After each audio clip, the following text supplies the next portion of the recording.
gentlemen, the President of the United States. Thank you very much. Thanks a lot. I wish I could spend more than a few minutes with you, but the polls don't close in the East for another hour, and there are plenty of election results still left to falsify. You know, with so many people participating in the political and social debate through call-in shows, it's a good idea to be reminded every once in a while.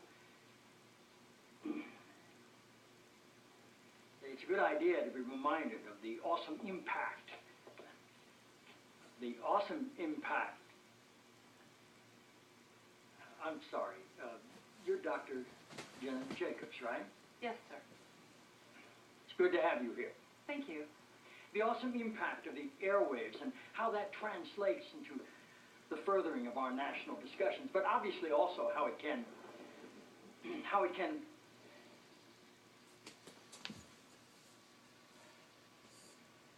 forgive me, Dr. Jacobs.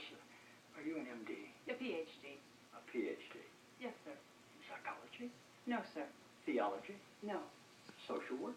I have a PhD in English literature. I'm asking because on your show people call in for advice and you go by the name Dr. Jacobs on your show, and I didn't know if maybe your listeners were confused by that and assumed you had advanced training in psychology, theology, or healthcare. I don't believe they are confused, no, sir. Good. I like your show. I like how you call homosexuality an abomination.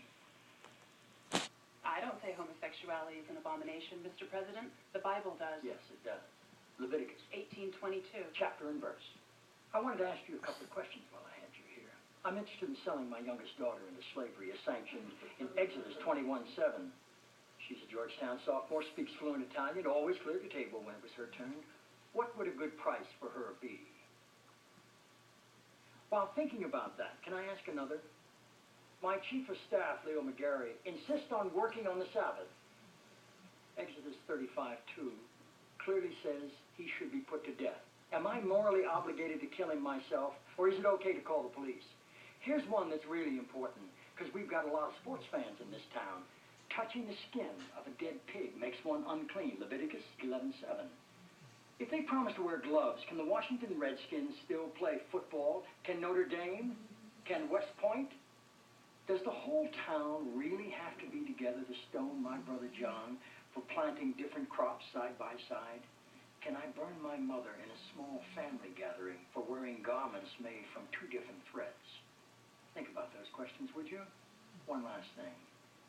While you may be mistaking this for your monthly meeting of the ignorant tight-ass club, in this building when the president stands, nobody sits.